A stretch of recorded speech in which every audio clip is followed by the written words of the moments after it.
Si gana Elena Valenciano las europeas, ¿podría aspirar a las primarias de su partido para ser candidata a la Moncloa? ¿Sería posible? Elena Valenciano, buenos días.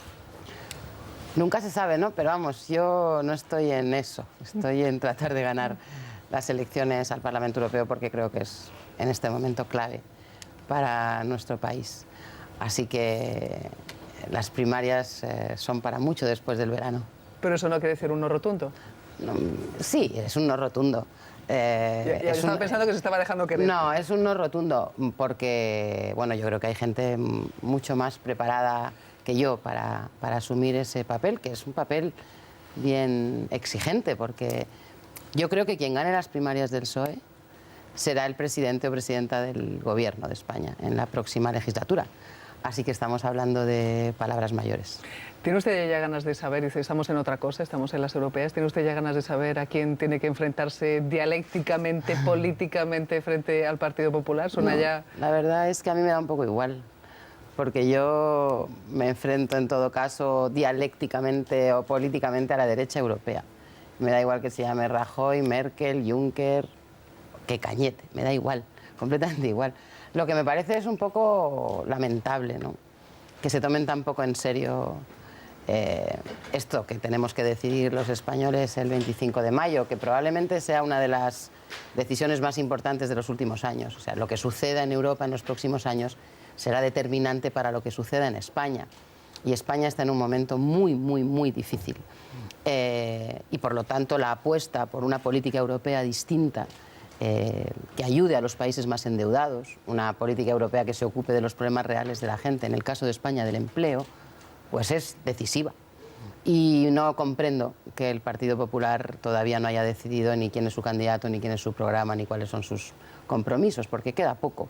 Y hay que hacer, yo creo, mucha pedagogía, mucha explicación, muchos kilómetros, hablar mucho con la gente para decirles de verdad, qué es lo que nos jugamos. O sea, que a mí me da igual, pero me parece un poco despectivo, ¿no?, para los ciudadanos que el Partido Popular ande todavía dándole vueltas a lo que hace. Además de la economía, del empleo, esta campaña va a pivotar en otros asuntos por parte del Partido Socialista. Me refiero, se ha hablado mucho del asunto de la reforma del aborto. ¿Va a ser uno de los pilares de su campaña?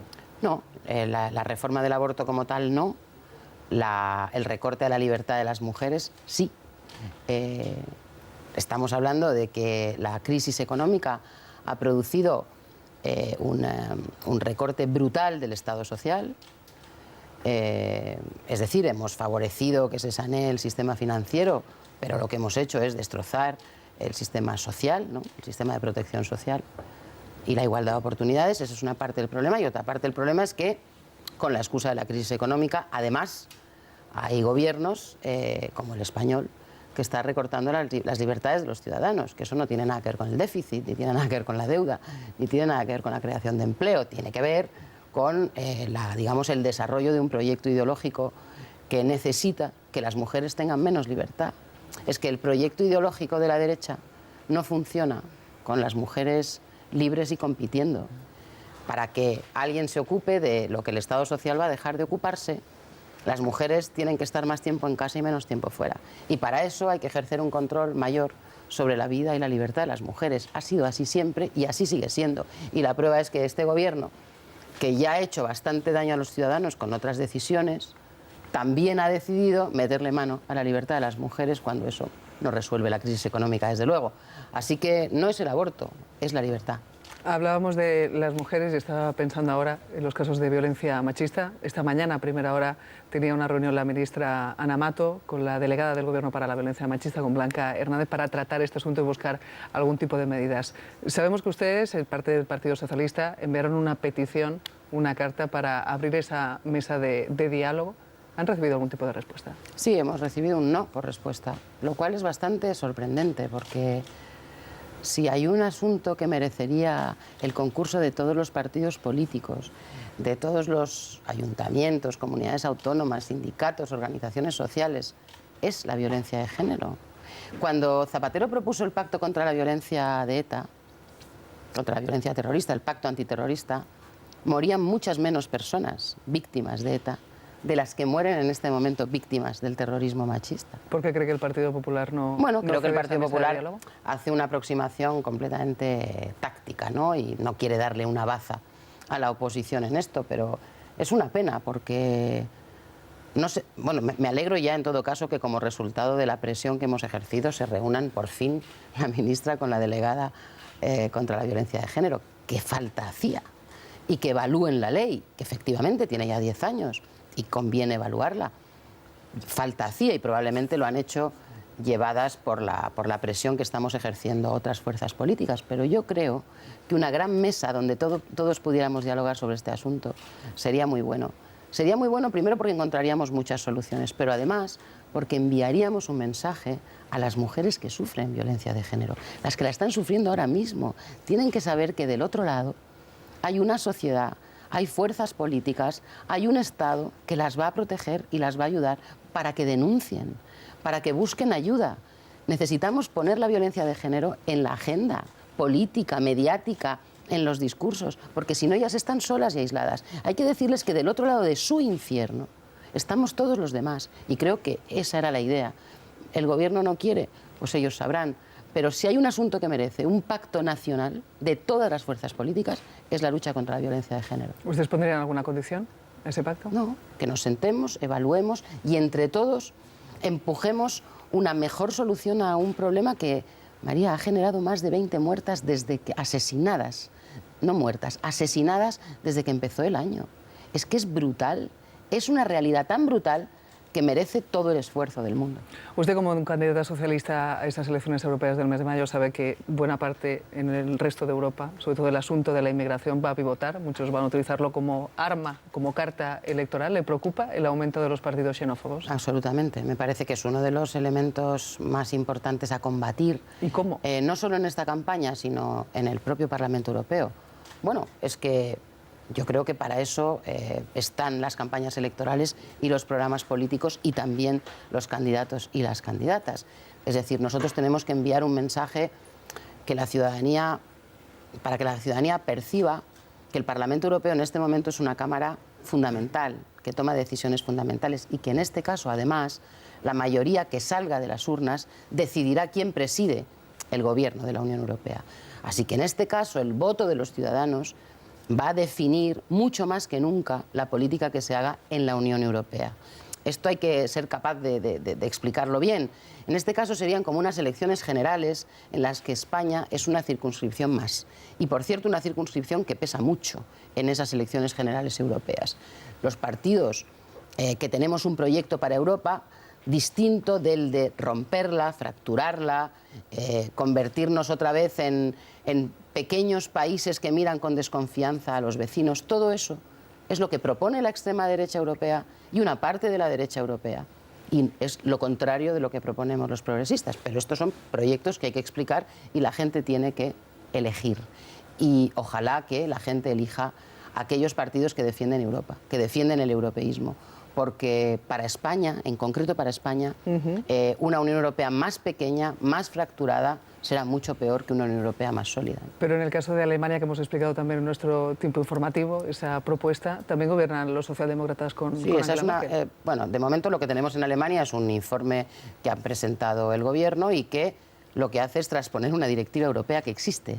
No se la ha inventado Alemania, ni se la ha inventado Bélgica, que hace poco adoptó la misma medida. Es una directiva europea que dice exactamente eso y que probablemente que España no ha traspuesto, afortunadamente, y que hay que cambiar. Esa directiva hay que cambiarla, pero esa directiva lo que dice es que los europeos que vivan en un país distinto al suyo tienen que demostrar que tienen medios suficientes para conseguir la residencia y que la perderán en el momento en el que, tras 3 o 6 meses, a elegir, en función de lo que decidan los países, los parlamentos pueden dejar de percibir prestaciones sociales que existan en ese país. Es verdad que en Alemania hay altísimas prestaciones sociales, hay muchísimas prestaciones sociales, muchas más de las que podemos pensar nosotros en España, pero es una directiva europea que debería, desde mi punto de vista, ser modificada y por la que nosotros trabajaremos para que se modifique. Cuando usted hablaba de los que quieren romper, fracturar, muchos estarían pensando en Cataluña.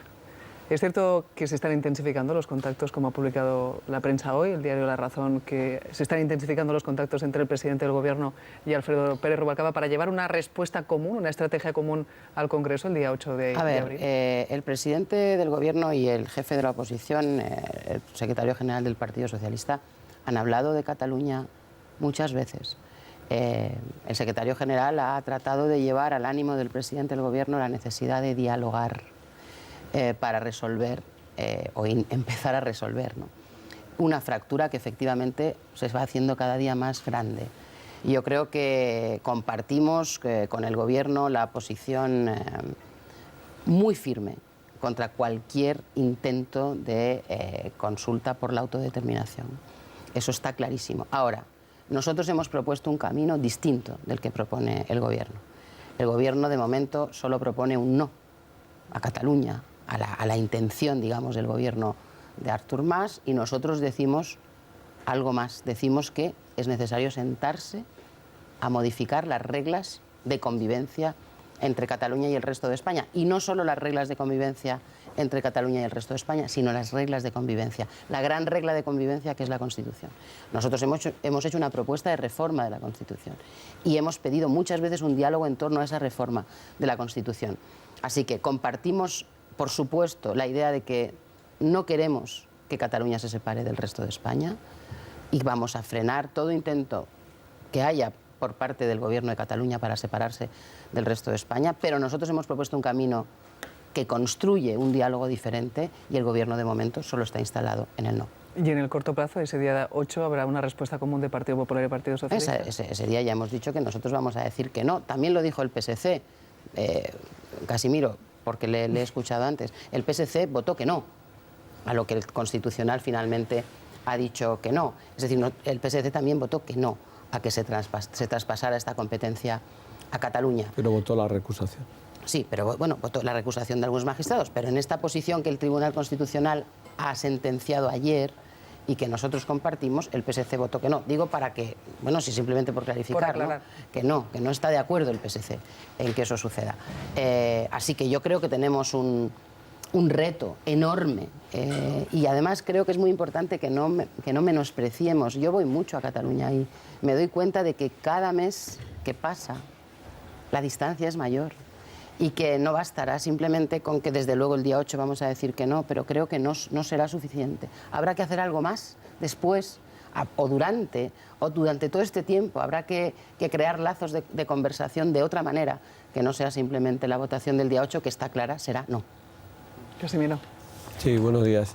No, yo antes me refería a la posición dubitativa y acomodaticia del PSC, que unos días está en una cosa y otros días en otra. Me consta, por supuesto, el esfuerzo que están haciendo ustedes desde la dirección del Partido Socialista para que esa posición sea cada vez menos acomodaticia. Pero mi pregunta es, ¿usted cree que si obtiene un buen resultado en las elecciones europeas, Rubalcaba será candidato en las primarias?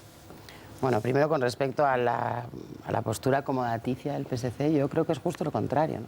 Yo creo que el PSC ha sido muy valiente en su posición.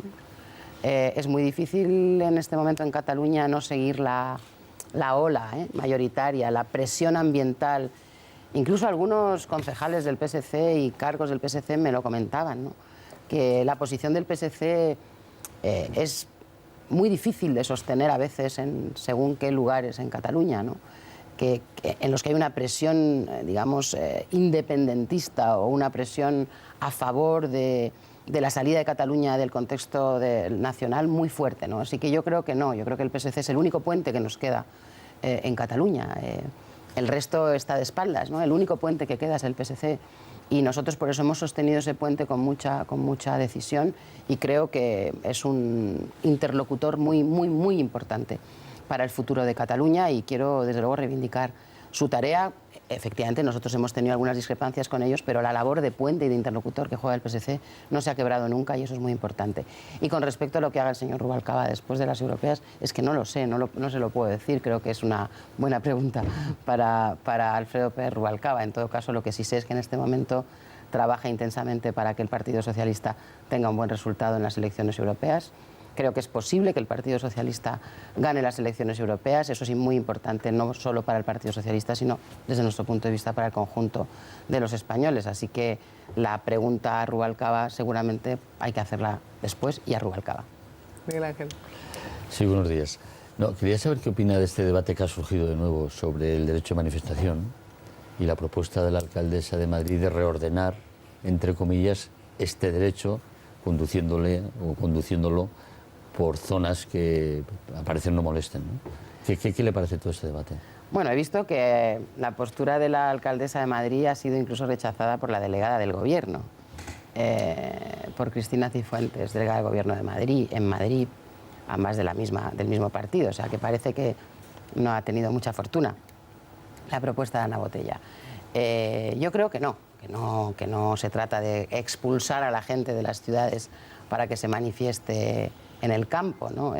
Me parece que eso es una barbaridad, eso es un derecho fundamental, ¿no? Poder expresarse y poder manifestarse.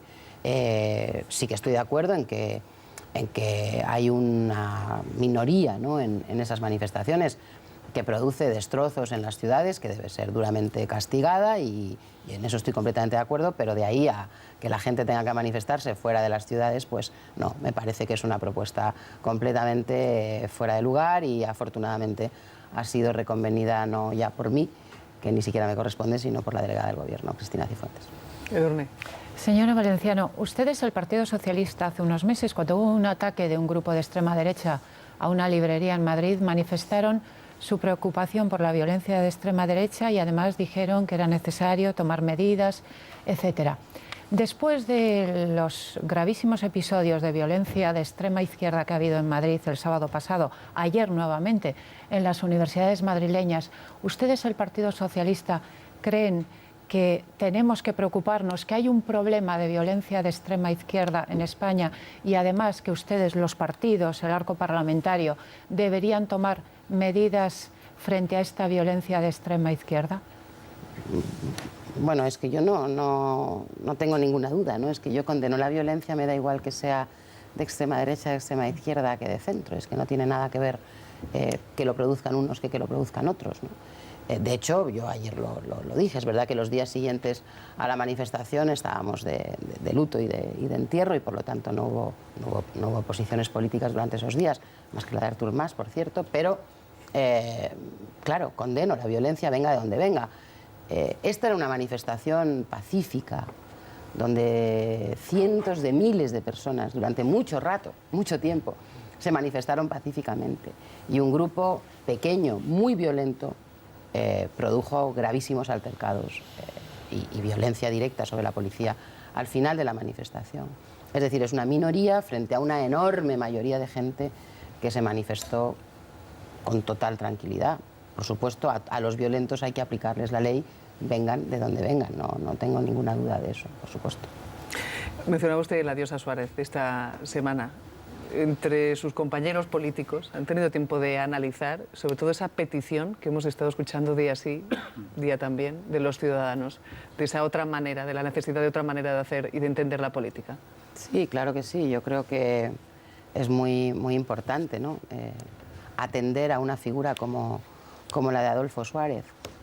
Pero también es verdad que se han contado cosas que no sucedieron así, ¿no?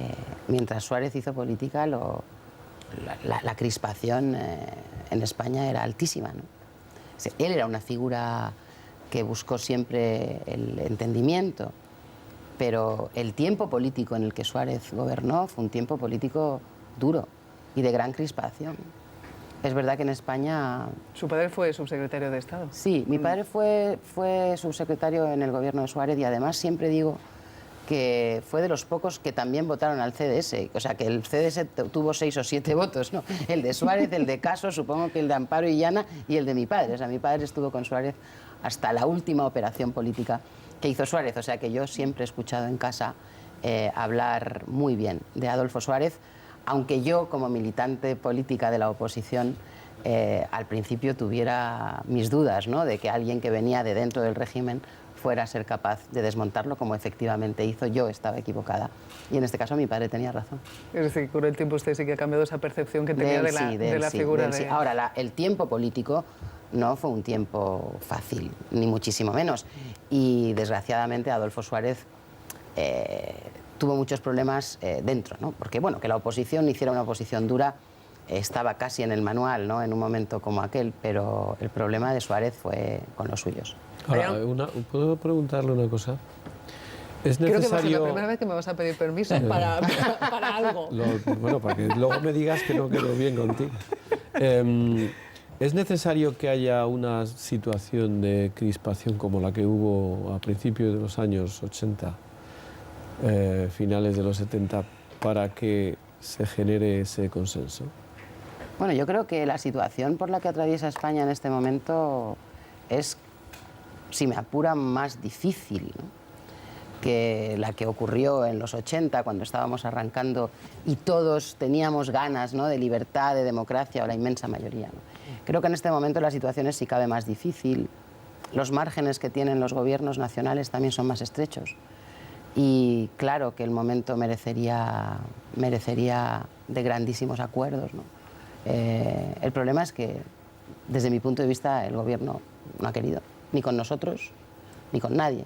Me alegro de haber visto una foto de Mariano Rajoy con del presidente del gobierno. Por cierto, a quien envío mi pésame más sentido, porque ha fallecido su hermano. Sí. Ya que le he citado el presidente del gobierno con los sindicatos. Me alegro mucho de haber visto esa foto, porque eso no lo había, ¿no? Entonces, tiene que haberlo, tiene que haber diálogo social y tiene que haber diálogo con la oposición y tiene que haber diálogo entre las comunidades autónomas y los ayuntamientos y las organizaciones sociales, porque el país necesita de que todos rememos en la misma dirección. Desde nuestro punto de vista, el gobierno está remando en la dirección contraria a la que necesitan los ciudadanos. Por cierto, que por esa muerte, en este caso del hermano del presidente, se han suspendido los actos y va a ir a Valencia el presidente, y por ese motivo no va para allí. Elena Valenciano, muchísimas gracias por acompañarnos esta mañana. Muchísimas gracias a todos ustedes. Gracias.